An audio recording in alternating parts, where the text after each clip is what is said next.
vivons aujourd'hui l'Anthropocène, l'ère où l'humain fait sa marque dans les mémoires géologiques de la Terre. L'Anthropocène, c'est un grand mot, mais au final, nous sommes tous un peu familiers avec les impacts des activités humaines sur notre environnement, autant qu'elles soient industrielles qu'agricoles.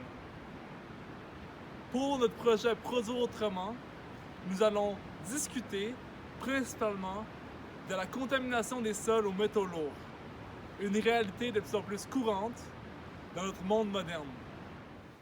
En 2010, 7812 terrains contaminés ont été répertoriés au Québec, dont 26% représentent des sols contaminés aux métaux lourds, selon le bilan sur la gestion des terrains contaminés du ministère du Développement durable, de l'Environnement et de la faune des parcs. Pour l'instant, la méthode la plus utilisée pour remédier à cette problématique au Québec est l'excavation et l'enfouissement, qui, en gros, déplace la terre contaminée et le problème ailleurs sans toutefois le régler.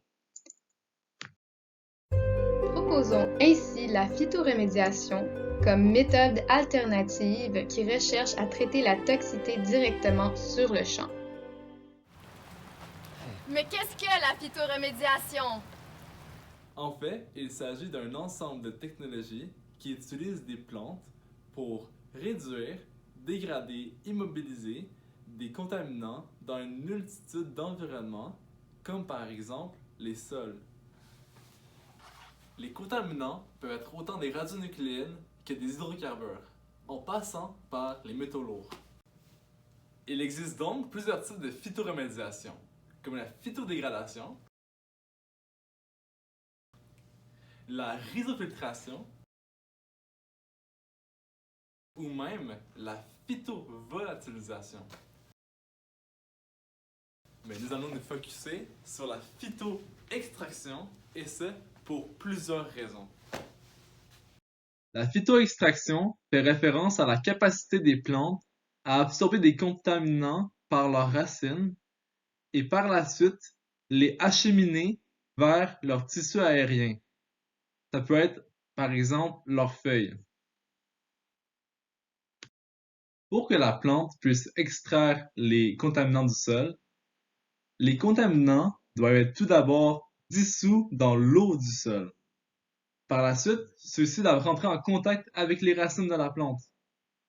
Le flux de transpiration va acheminer par le système vasculaire les contaminants jusqu'aux parties supérieures et donc aériennes de la plante. Les contaminants et les sous-produits de la plante feront des liaisons covalentes entre eux et seront stockés dans les vacuoles des cellules végétales. Une partie de ces cellules végétales sera lignifiée par la plante, ce qui la conservera au long terme. Pour que la pratique fonctionne de façon optimale, il est préférable de prendre des plantes hyperaccumulatrices, qui seront capables d'absorber de grandes quantités de métaux comparativement à d'autres plantes, soit au moins 1000 mg d'un métal spécifique pour 1 kg de matière sèche, sans qu'il ait de dommages apparents sur celle-ci, selon l'ITRC. Il y a principalement deux types de phytoextraction, l'induite et la continue. L'approche continue dépend uniquement de la capacité génétique et physiologique des plantes pour absorber et gérer les métaux lourds, sans aucun ajout d'agents chelatés. Le principal désavantage de cette technique est qu'elle est bien plus lente que l'induite. Pour l'induite, nous rajoutons des agents chelatés, qui permettent d'augmenter la mobilité et l'absorption des contaminants par la plante. En effet, ils vont former avec les ions métalliques des molécules plus facilement absorbables par celles-ci. Pour être plus spécifique dans notre présentation, nous allons parler d'un métaux lourd en particulier, le plomb. Le plomb est très toxique. Il est une des principales sources de pollution des eaux potables et, par sa capacité de s'accumuler dans les êtres vivants, il est très dangereux pour nous les humains, surtout les enfants. De nos jours, le plomb qui pollue notre environnement provient, entre autres, des grands complexes industriels comme les fonderies où nous fabriquons des objets métalliques. Les plantes les plus communément utilisées en phytoextraction sont notamment le peuplier, l'alyssum, le tournesol, la moutarde brune et le clapsis. Dans notre cas, nous allons plus nous intéresser à la moutarde brune puisqu'elle permet d'absorber une plus grande quantité de cuivre et de plomb, deux métaux lourds les plus fréquemment retrouvés dans nos sols au Québec. Plusieurs études ont démontré que cette plante a la capacité de produire une grande quantité de biomasse, jusqu'à 8,9 tonnes à l'hectare, ce qui réduit l'incidence d'érosion. Aussi, puisqu'elle a des longues racines, elle est capable de plonger profondément dans le sol pour accéder à plus d'éléments minéraux. À titre d'exemple, selon une recherche faite par le chercheur Stephen Rock en 1997, le taux d'absorption de plomb par la moutarde Brassica juncea peut varier entre 340 mg par kg de sol jusqu'à 3000 mg par kg de sol. Voici comment réaliser la phytoextraction du plomb à l'aide de la moutarde brune.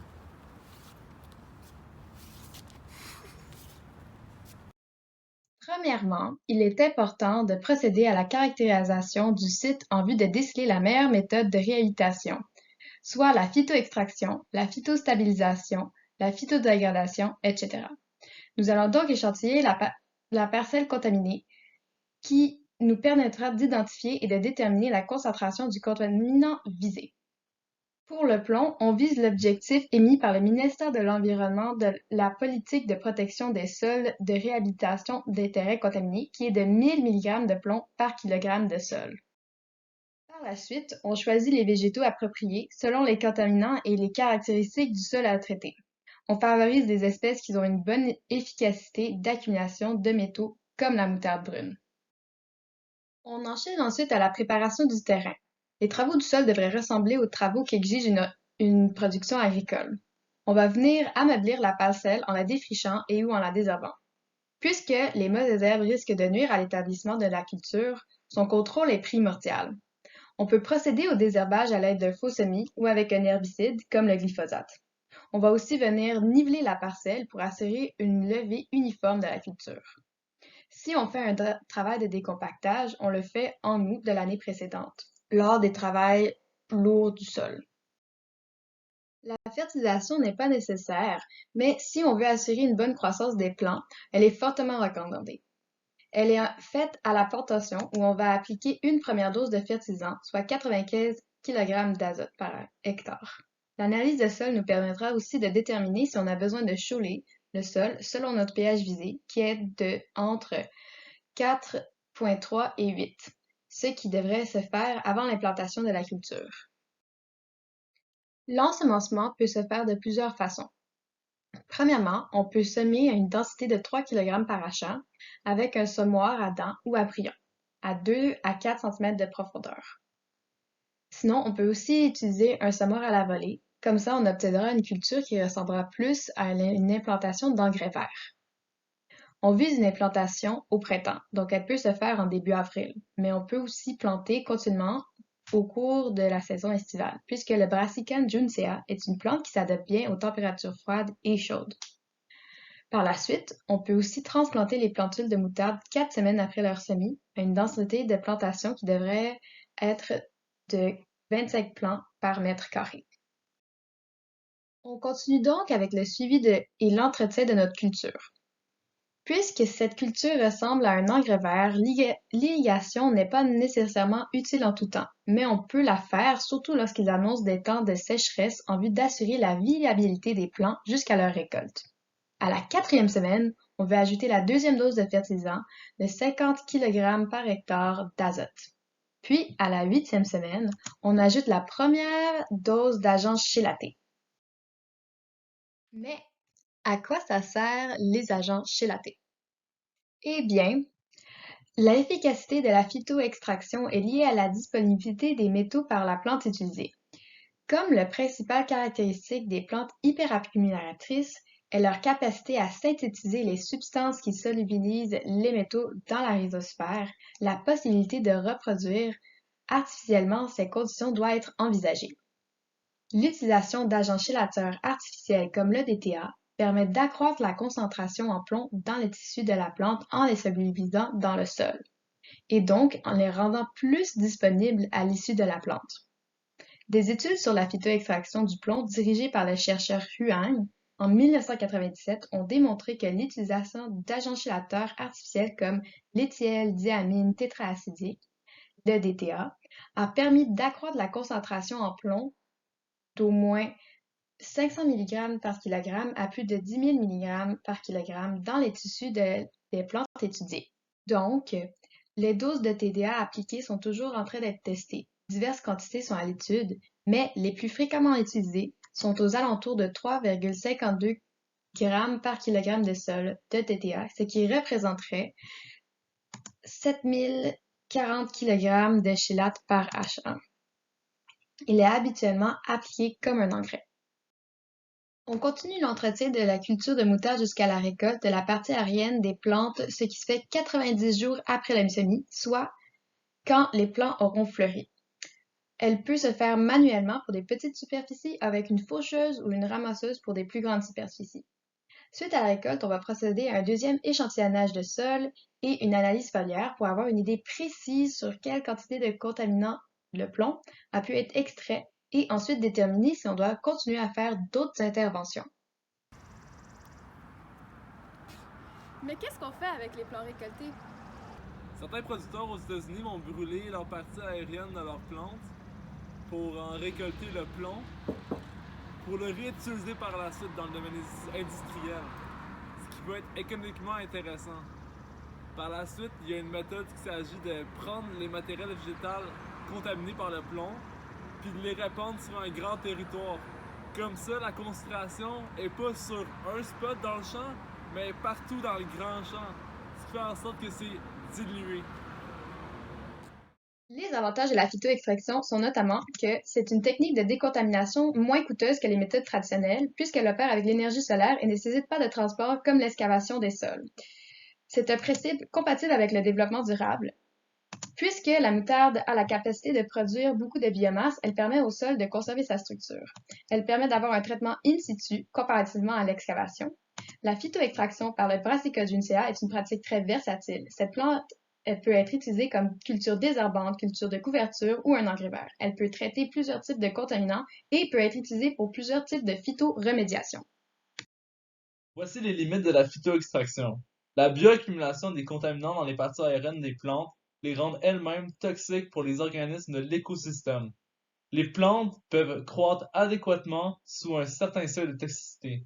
Si ce seuil est dépassé, leur développement peut être affecté. Le traitement ne peut aller au-delà du système racinaire des plantes. C'est un traitement qui se fait au long terme. Selon la quantité de contamination dans le contaminant dans le sol, la décontamination peut prendre plusieurs implantations.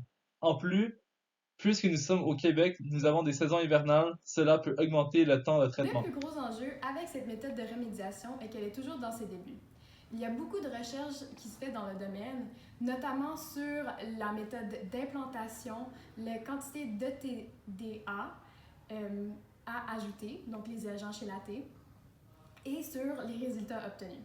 C'est une solution prometteuse et d'avenir, mais elle est toujours à son stade expérimental. Finalement, notre technique, le projet que nous présentons, est une méthode qui provient d'une plante, la moutarde brune, une plante extraordinaire qui a le potentiel d'extraire du sol un métaux lourd comme le plomb. La phytoextraction induite, en fait, démontre que les savoirs horticoles et maraîchers ont d'immenses potentiels, bien au-delà de la production alimentaire. Ce type de phytotechnologie contribue déjà à protéger bien les cours d'eau au Québec par l'entremise des bandes riveraines. À savoir que la phytoremédiation peut également protéger les cours d'eau avec la rhizofiltration, le fait que les racines peuvent filtrer l'eau avant qu'elle atteigne le cours d'eau. En fait, il faut régler le problème à la source. Notre société doit être plus consciente et responsable des contaminants qu'elle relâche dans l'environnement. Merci de nous avoir écoutés!